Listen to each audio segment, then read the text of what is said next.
Que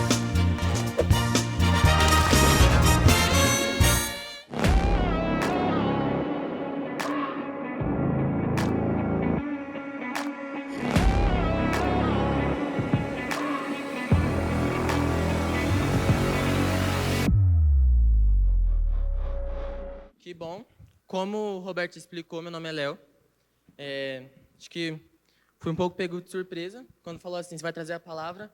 Levantei a mão, na hora que eu levantei a mão, ele só perguntou quem pode trazer, eu falei, eu vou. Só que quando eu falei, eu fiquei, não fui eu que falei isso. Mas Deus tem um propósito para cada coisa. Joga o tema, por favor, aqui. Hoje a gente vai falar um pouco sobre família e o tema é sobre a importância e os valores da família. Todo mundo aqui tem uma família, certo? Que bom. Pode passar para o próximo.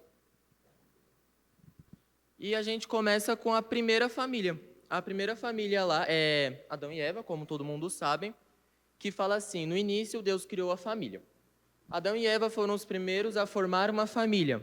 Mesmo com falhas, Deus não desistiu deles. Família começa com um relacionamento, e Deus estava no centro deste, desde o começo, cortou ali. Como todo mundo sabe, a história de Adão e Eva, Deus fala para Adão que vai formar ele, mas ele não poderia comer de um único fruto. Adão vai lá, desobedece, come desse fruto, gerando o pecado. A família em si começa com Adão e Eva.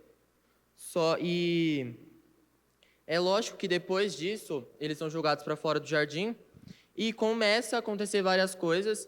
Uma das consequências que eles mais têm, eles geram filhos, e as consequências que eles mais têm é a primeira morte na Bíblia, Caim e Abel, onde o irmão ficou enfurecido porque o agrado estava melhor a Deus, e ele vai lá e mata, e aí a gente já começa. É uma família que, se Adão não tivesse comido aquele fruto, será que a família dele tinha sido uma família bem construtiva, uma família bem unida? Porque todo mundo aqui eu acho que é unido com a sua família, certo? Certo? Que bom. Adão, ele faz o que Deus fala para ele não fazer. E como está escrito na imagem, quando eles comem do fruto, é revelado o bem e o mal a ele. Nisso que é revelado o bem e o mal, eles têm que ficar com folhas, porque, como foi revelado o bem e o mal, os olhos deles foram abertos. Pode passar para o próximo. Depois tem um exemplo de fé que eu gosto muito, que fala promessas através de gerações. Abraão e Sara mostraram que a fé é o alicerce de uma família. Mesmo com dificuldades e esperanças, Deus cumpre suas promessas. Acho que todo mundo também sabe um pouco da história deles. Vou começar um pouco do começo. Deus fala para Abraão, Abraão, sai da sua terra, só sai. E Abraão, mas espera, como que eu vou sair? Eu não tenho dinheiro, eu não tenho nada, e como que eu vou sair? Deus então fala para ele sair, ele sai, ele obedece a Deus. Ele obedecendo a Deus, ele viu que sua mulher, Sara, era estéril. Estéril é aquela mulher que não vai poder gerar. Então, se ela não pode gerar, ela não vai poder ter filho. Só que Deus tinha uma promessa.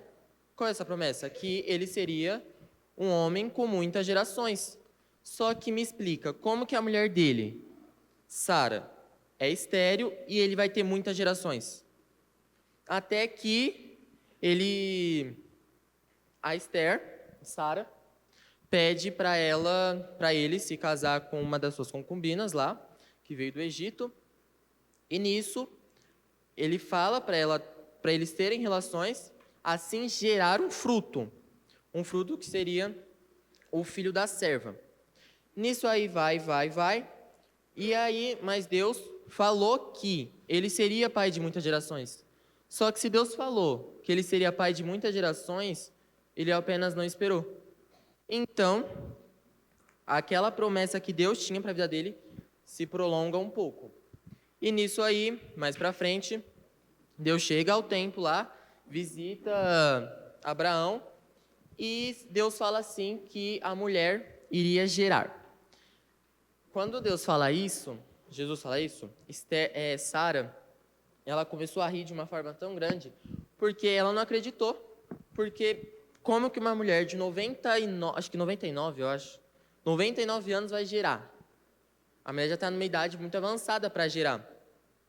Então não teria como ela gerar filhos.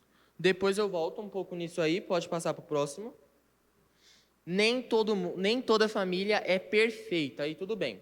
Ciúmes, brigas, traições. A família de Jacó passou por tudo isso, mas Deus ainda os usou para formar as 12 tribos de Israel.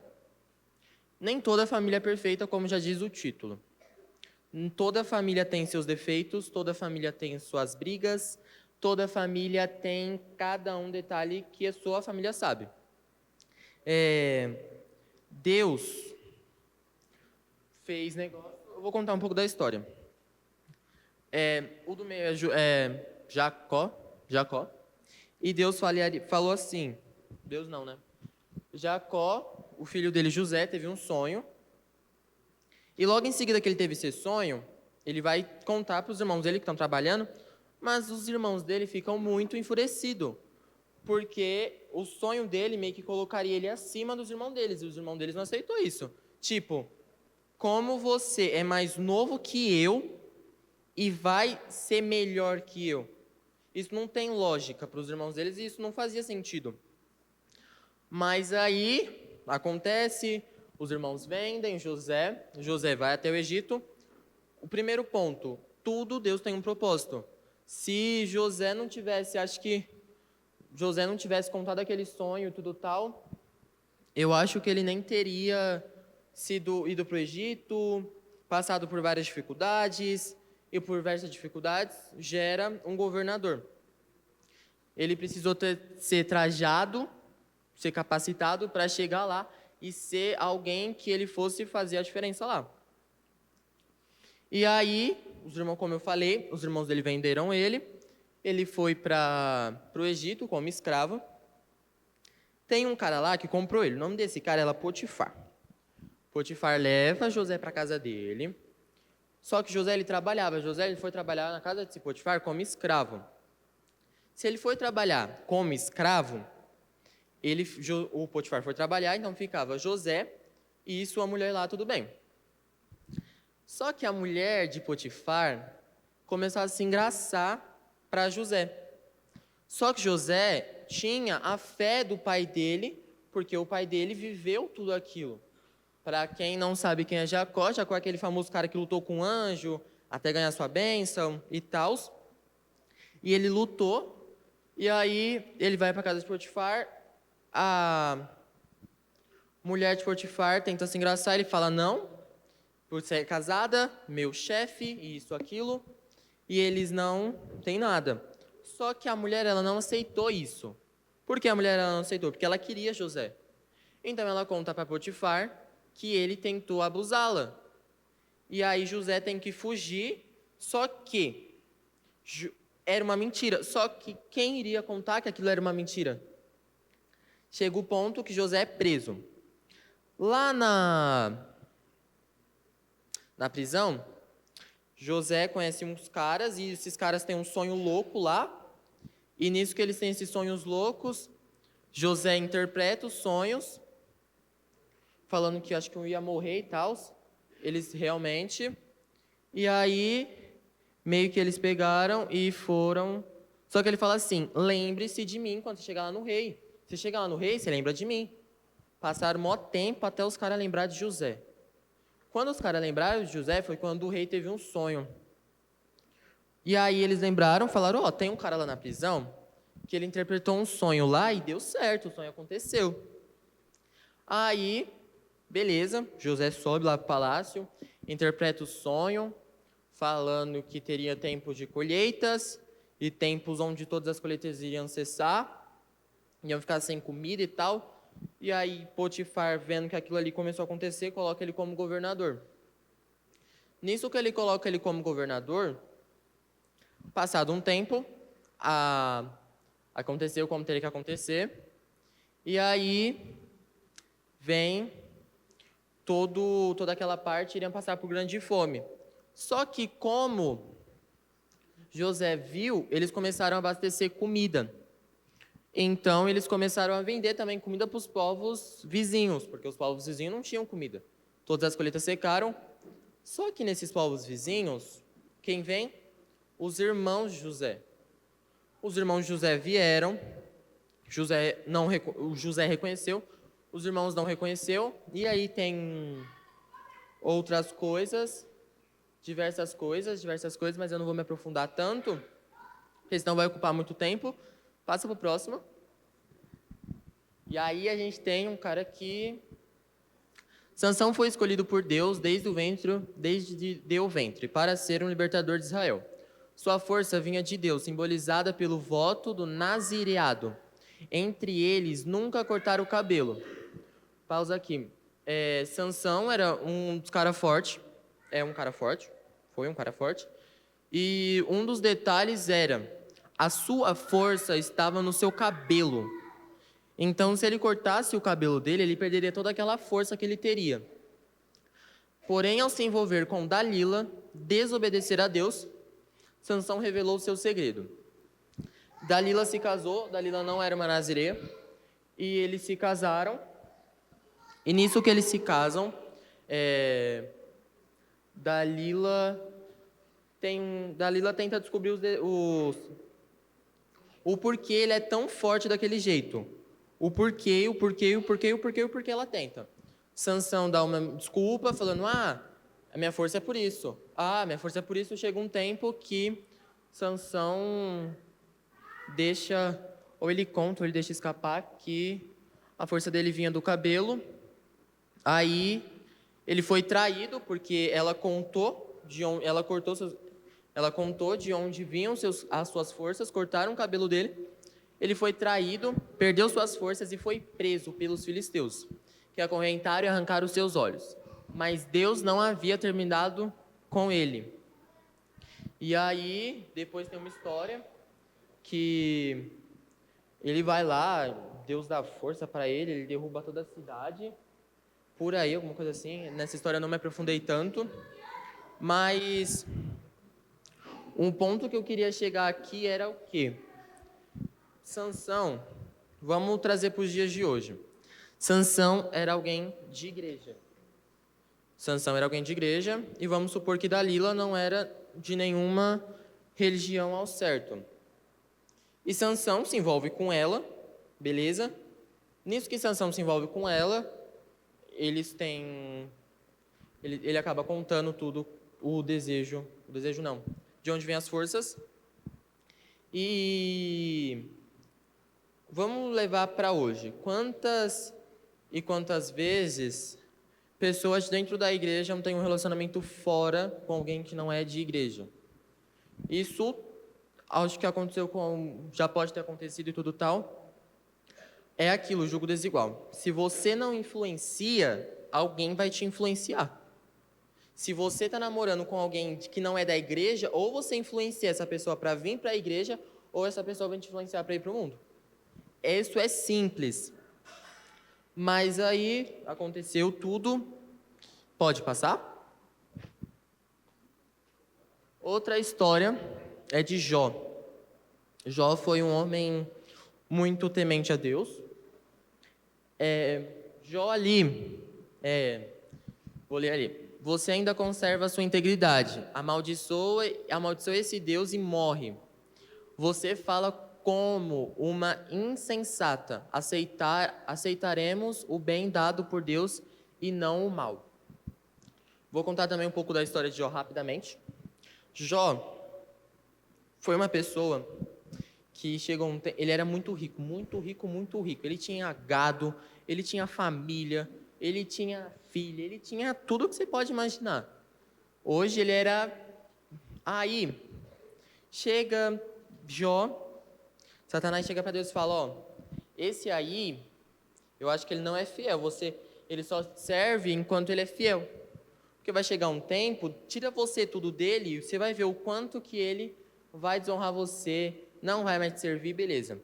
Deus faz o que era, Deus faz, e nisso que Deus faz, ele fala lá, Jó fica pobre, perde tudo, fica com doenças. Mas a única pessoa que sobrou foi a mulher dele. Tanta pessoa para sobrar, sobrou a mulher dele que falou assim: cara, você já está totalmente ferrado. Você está totalmente lascado. Amaldiçoa esse seu Deus aí e morre. E já era, e acabou. Mas Jó falou: não, não vou fazer isso. E mais pra frente, Jó não faz isso e é totalmente. Ele é totalmente. Não quê? Restaurado. E tem tudo em dobro e tudo tal. Pode passar? E agora a gente vai para um tipo de família que não é, que uma família que vai muito além do sangue. Jesus mostrou que a família também é quem caminha com a gente em fé. Você faz parte da família de Deus. Sim, nós fazemos parte da família de Deus. Quando você fala, aceito Jesus como meu único e suficiente Salvador, você aceita Jesus como seu único e suficiente Salvador, você faz parte da família de Deus. Você se torna merecedor, você se torna aquilo que é para acontecer e você toma posse daquilo que Deus tem para nós. E Jesus, ele desce na terra e ele vem mostrar que não é apenas um tipo de família, um tipo sanguíneo, porque Jesus, ele vai chamando pessoas totalmente aleatórias para andar com ele, e ele falou: vai você. Jesus, ele não chamou ninguém que era milionário, que era o rico da época. Não, Jesus chamou os mais simples para andar com ele, para fazer as coisas que Jesus faria. Jesus chamou pescador, Jesus chamou cobrador de impostos, Jesus chamou qualquer tipo de pessoa. Jesus chamou mentiroso, Jesus chamou pecador, Jesus não chamou pessoas santas, Jesus chamou pessoas que precisavam de cura. Porque aquela frase, Jesus, ele não veio para quem está curado, Jesus veio para curar. Jesus não veio para aquele povo, porque aquele povo era totalmente impuro e alguém precisava chegar ali com a mudança. Jesus chegou com a mudança. Aí Jesus morre, ressuscita, e depois cada um dos seus discípulos aprendem com cada um dele e vai fazendo coisas que Jesus lhe ensina. E tem um texto mais para frente, que eu não vou lembrar, que foi que Paulo, eu acho que Paulo estava preso e aí as cadeias se quebram e aí ele vai para casa onde estavam todos e na mesma hora que ele entra, ele bate na porta, abriram a porta e falaram: Paulo está aqui, e fecharam a porta na cara dele. Simplesmente fecharam a porta na cara dele e só falaram: ele está aqui. E aí, tá bom? Eu acho que tem. Pode passar para o próximo. E aí, a gente sai um pouco do contexto da Bíblia e a gente vai para a realidade das famílias atuais. Mais de 50% dos casamentos terminam em divórcio. 1 em cada 3 crianças cresce sem a presença ativa do pai. Cerca de 60% dos jovens relatam conflitos familiares constantes. É uma coisa que eu pesquisei. Apareceu isso aí. Que metade dos casamentos, 50% dos casamentos terminam em divórcio e 1 em cada 3 crianças cresce sem a presença ativa do pai. Uma coisa realmente liga com a outra, porque quando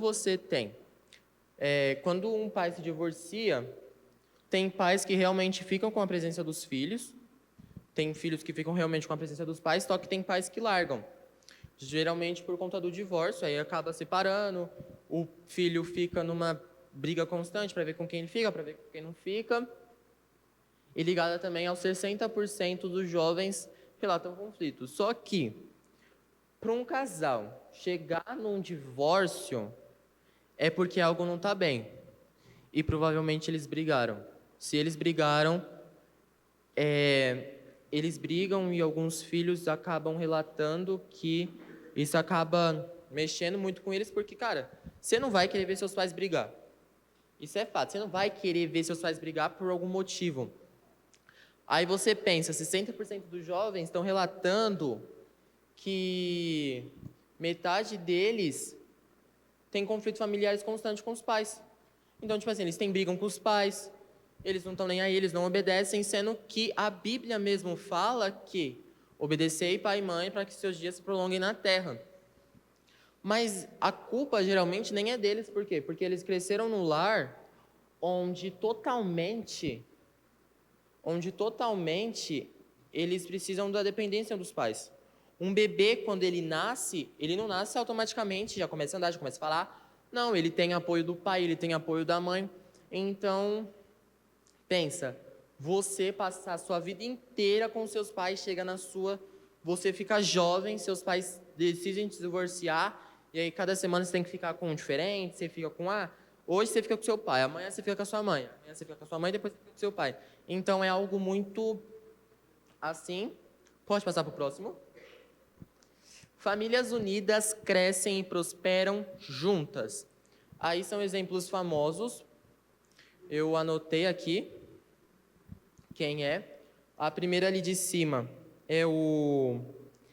Ele já foi presidente da Estados Unidos. Ali, e ele tem uma família muito unida, pelo que a gente pode perceber. A gente tem as Kardashians, elas, e ali, preciso dar referência dos outros porque eu não sei quem são os outros. Eu coloquei, eu vi, mas é um nome bem complicado. Hã? É, isso mesmo. Deixa eu ver, eu anotei aqui. Mas voltando aqui. Achei. A família Windsor, realeza britânica. Eu vou falar tipo assim. Barack Obama ali, todo mundo acho que conhece, conhecida por seu apoio mútuo, respeito e carinho. Aí a gente tem, como eu falei, as Kardashians. Apesar das polêmicas, são exemplos de negócio em conjunto. Aí tem a família Windsor, que é da realeza britânica, mesmo com desafios públicos, mantém a estrutura e o legado. Cara, é aquilo que eu falo. As famílias, elas crescem a partir de quando elas estão juntas. Toda família cresce juntam porque a Bíblia mesmo fala que quando é mais fácil andar dois do que um, porque quando um cai, o outro vai e levanta. Eu estou aprendendo muito sobre isso, famílias unidas crescem e prosperam juntas, e realmente é aquilo. Elas não cresceram, cada um teve o apoio da família. Mas agora a gente volta no slide anterior. Não precisa voltar, não. Se a gente volta no slide anterior, pensa quando... Não, pode continuar no mesmo. Se a gente volta no slide anterior, a gente vê que metade dessas famílias, ali o índice abaixo, estava lá, 60% dos jovens não tem presença dos pais, 1 a cada 3 pensam. Aqui a gente vê uma família totalmente unida. A gente vê pelas fotos que são famílias unidas, mas a gente não sabe para lá, mas aparentemente é bem unida. Só que pensa, para esses filhos crescerem, provavelmente ele teve apoio dos pais. Se 1 a cada 3 jovens não tem a presença ativa dos pais, como que eles vão desenvolver e como que eles vão crescer em famílias unidas, sendo que a presença maior não está lá? Porque o papel do pai é prover, proteger e treinar. Se o pai não faz isso, a mãe tem que fazer totalmente aquilo que é responsabilidade do pai fazer. E isso não é o que Deus ele quis. Desde o começo do slide, onde a gente chega em Adão, não era aquilo que Deus queria. Deus queria que tudo acontecesse conforme Deus planejou. Eles crescessem unidos, em família, tivessem filhos e prosperassem juntos, multiplicassem juntos. E tudo isso era para acontecer junto com eles. Nada separado. Pode passar. A importância da família e o poder que ela possui. Lembra quando no começo eu perguntei se todos aqui têm família? Vocês responderam que sim. Vocês amam suas mães? Vocês amam seus pais? Vocês amam seus irmãos? Oxe, quem falou não? Mas tá bom. A gente tem... Cara, a família tem um poder enorme. E é um slide se ligando no outro, porque a família ela tem um poder enorme. E a gente tem um poder enorme. Aqui, quantas pessoas consideram amigos da sua família? Quantas pessoas consideram pessoas que não são da sua família, da sua família? Tá vendo? E é aquilo que se liga lá no traço de Jesus, família vai muito além do sangue. Porque ser família não é apenas você morar junto, você ter negócio, mas é você acolher, é você apoiar, é você ter uma intimidade lá. E fala aqui, eu anotei, mais que laços de sangue, é cuidado, apoio e formação, onde aprendemos o amor, o respeito e os valores. Onde você pode aprender quando você vem para a igreja, você é educado, certo? Você se comporta como um cristão. Será que esse mesmo seu comportamento que você tem aqui na igreja é o mesmo comportamento que você tem na escola? O mesmo comportamento que você tem na escola, na igreja, é o mesmo comportamento que você tem em casa? E isso fica muito assim, porque é aquilo lá que eu já ouvi muito e muitas pessoas falam: quem educa são os pais. Só que vamos lá, a gente volta de novo naquele slide. Se a pessoa ela cresceu sem o pai, o papel ficou para quem? Para a mãe treinar, para a mãe proteger, para a mãe prover tudo o que ela tem que fazer. Primeiro ponto é a formação de caráter. A família tem esse poder muito, e sobre o que eu falei agora, gera muito isso em formação de caráter da família, como os filhos são educados, onde os filhos estão. Isso é uma formação de caráter. Refúgio em tempos difíceis. Quando você tinha, tipo assim, vamos lá, quando você era bebê, tinha uns 3 anos, e você tinha medo de escuro, chovia, você ia para quem? Assim, quando você era bebê, você tinha algum medo assim, você ia para quem? Seus pais. E aqui também está falando que o papel do pai é esse, que você tem que ter um refúgio em tempos difíceis, e não só quando está chovendo ou quando estava escuro, mas quando vocês crescerem também vocês vão ver que é essencial a ajuda dos pais em qualquer situação.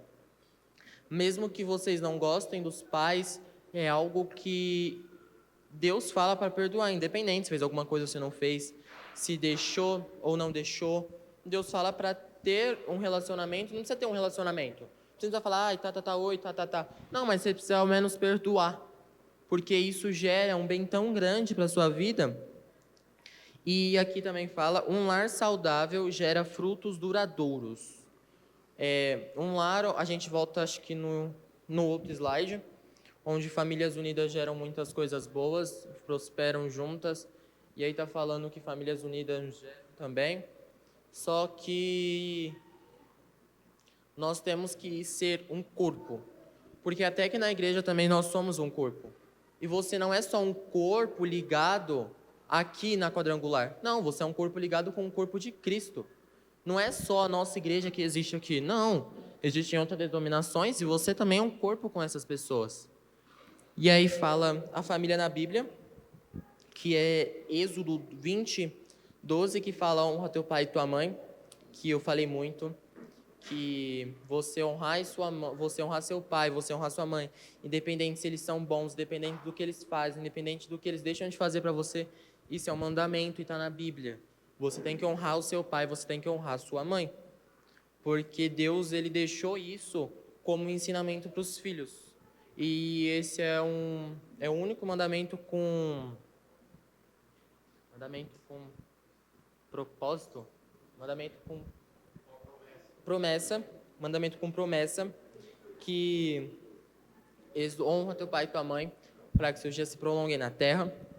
Tem outra aqui também, que é eu e minha casa serviremos ao Senhor, Josué 24:15.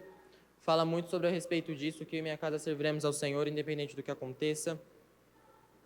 Eu tenho um testemunho muito forte, porque eu cresci no lar cristão, não vou mentir, eu cresci no lar cristão, desde quando eu nasci até hoje eu vim da igreja, só que tem aqueles pontos. Eu ia para a igreja, obrigado. Se eu não fosse para a igreja, minha avó fazia um auê dentro de casa e eu não queria ficar ouvindo. Tem gente assim, aqui, que vem porque os pais obrigam? Tem certeza que posso confiar? E aí, eu ia obrigado, literalmente. Minha mãe me obrigava a ir, minha avó, minha mãe nem tanto, porque minha mãe nessa época não era ainda, mas a minha avó me obrigava tanto, aí eu falava, não, não quero ficar ouvindo, então eu vou. E eu ia, só que chegou um tempo da pandemia e eu totalmente.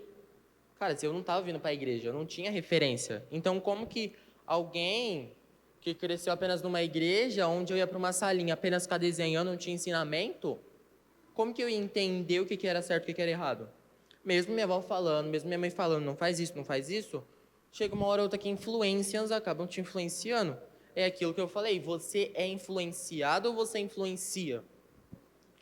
Um amigo meu que estava desde o primeiro ano comigo, chegou e falou assim, é só um palavrão. É só uma palavra, fala, eu falei de começo não vou falar, não vou falar, isso é errado. Só que chega um tempo com tanta insistência, você não tem ensinamento, você vai acabar caindo. E eu acabei falando, tá bom, falei. Acho que isso durou por uma semana, 2 semanas no máximo, porque chegou a pandemia. Quando chega a pandemia, aí eu venho pra cá, mas depois esse amigo de novo, eu tava agora forte na fé, chega esse amigo de novo e fala assim, fala um palavrão. É só um. Eu falei, cara, eu não vou, eu sei quem eu sou. Antigamente eu não sabia quem eu era, antigamente eu não tinha identidade. Mas hoje eu sei quem eu sou e o poder que eu tenho. Porque a Bíblia mesmo fala que a sua boca tem poder para tudo. Independente do que você falar, isso vai gerar algo na sua vida. É aquela famosa frase, toda ação gera uma consequência. Então, tipo assim, o que você está plantando hoje é o que você está querendo colher amanhã. Independente se você está colhendo bem, você vai colher bem. Se você está plantando mal, você vai plantar mal. Você vai colher mal. E aí, aplicações práticas. Valorize o seu tempo com a sua família. Eu falo por mim, eu só tenho tempo com toda a minha família à noite. Porque na minha casa é uma corrida totalmente. Minha mãe sai para trabalhar de manhã, minha irmã sai para ir para a escola de manhã, eu vou para a escola à tarde, chego na minha casa do 9h30, e quando eu chego, é o tempo onde todo mundo já está cansado.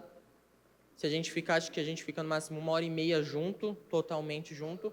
Mas se a gente fica 1h30, é o tempo que a gente valoriza, porque a gente fica 1h30.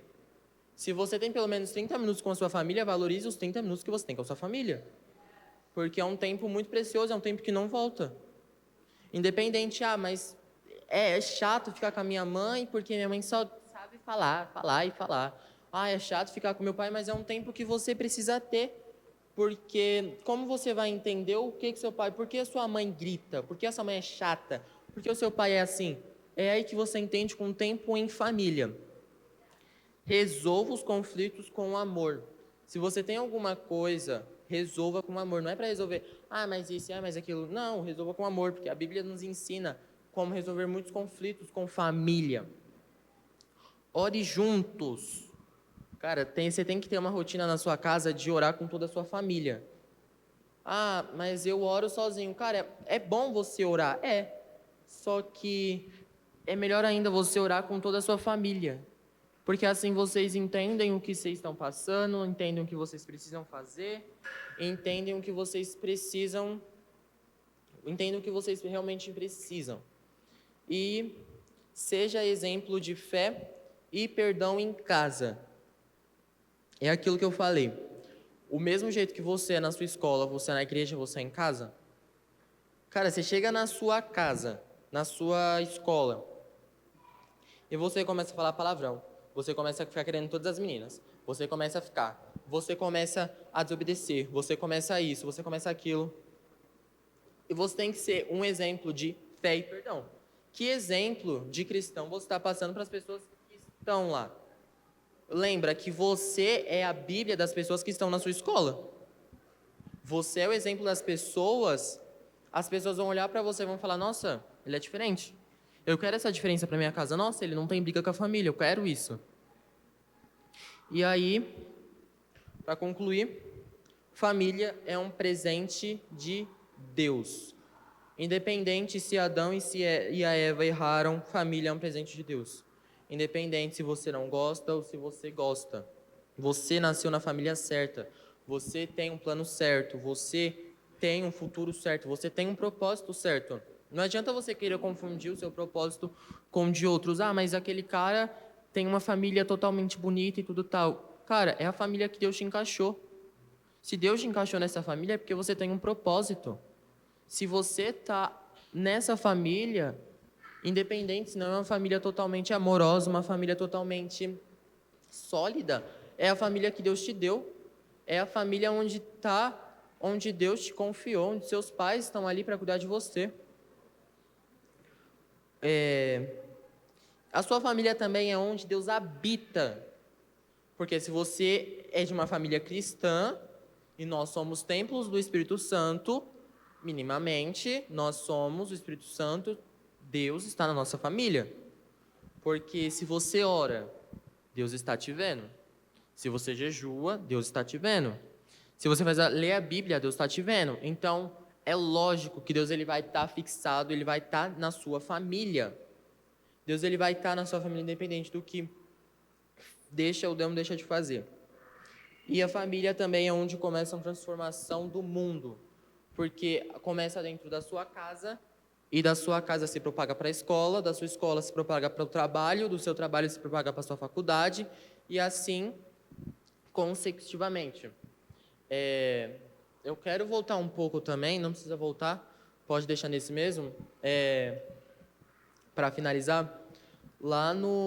A gente viu um pouco sobre Adão, a gente viu um pouco sobre Abraão, só que um exemplo claro deles é que Abraão, quem era mais fácil seguir no caminho de Deus, Adão ou Abraão? Lembrando que Adão, ele conhecia a Deus, ele vivia com Deus, ele ouvia Deus, ele passeava com Deus, e mesmo assim ele foi para caminho totalmente errado. Mas a gente, por um lado, a gente tem Abraão, que molda, constrói, que, cara, Abraão nunca ouviu a voz de Deus, ele só sabia da fé por conta dos seus pais. Ele nunca teve uma experiência com Deus para falar, não, ele existe, ele não existe. E, tipo assim, quando Deus fala com ele, sai da sua casa, que eu vou te abençoar muito, Abraão poderia ter chegado e falado assim, não vou, eu não tenho dinheiro, eu não sei nem quem é você, mas Abraão, consecutivamente, ele decide só confiar em Deus. Independente se ia dar certo ou se ia dar errado. Ele decide confiar, ele apenas decide ir. E de lá iria acontecer conforme queria acontecer. Independente se desse errado, desse certo. Só que são exemplos muito grandes. Quem era mais fácil? A gente traz para o tempo de hoje. Quem é mais fácil estar com Deus? A gente tem, por um lado, Adão, mas a gente tem, por outro lado, Abraão também. Adão, ele, cara, todo dia ele estava com Deus. E mesmo assim, ele fez o que não era para fazer. A gente pode usar como exemplo nós mesmos. A gente tem exemplo de nós. A gente habita com Deus, a gente anda com Deus, a gente ouve Deus todo domingo, toda quarta, todo dia que tem um culto, mas mesmo assim escolhemos fazer coisa errada totalmente. E quando nós fazemos coisa errada, ou algo do tipo, isso mancha. Acho que todo mundo já ouviu aquela frase, né? Isso vai manchar o nome da família e tudo tal. Isso literalmente causa danos à família, porque a família não é composta só por um pai, a família não é composta só por uma mãe. A família é composta por membros: pai, mãe, filho, filha, avó, avô, tio, tia. E esses são os exemplos que a gente pode ter. Mas aí a gente voltando. Abraão, ele não sabia nem quem era e mesmo assim ele decidiu. E tipo, literalmente, eu quero encerrar com isso. Nós estamos sendo a Bíblia da nossa escola, nós estamos sendo a Bíblia que o mundo vai ler, nós estamos sendo aquilo que os outros precisam ver que nós estamos fazendo, ou nós somos apenas como pessoas que estão falando que é cristão. Vem para a igreja todo domingo. Eu adoro todo domingo no culto de Fire. Eu tô em tal ministério, mas será que nós estamos verdadeiramente sendo instrumento de Deus na vida de cada pessoa? Será que nós estamos verdadeiramente sendo usados por Deus para manifestar outras pessoas? Eu lembro que eu era muito tímido, muito tímido. Cara, eu não conseguia chegar em ninguém da minha escola. Até eu passar por uma escola E o desafio dessa escola era você vai ter que falar, você vai ter que evangelizar com os seus colegas da escola. Ah, cara, não vai dar, não vai dar. Como que eu vou? E é algo que aconteceu. Hoje são pessoas que eu vejo que mudaram de lá para cá. São pessoas que ainda tem muito que mudar, logicamente, o modo de pensar, o modo de agir, o modo de como é ou não, mas isso vai de exemplo de cada família. E isso entra de novo em família. Família é uma referência que nós temos que ter. E é isso. Amém.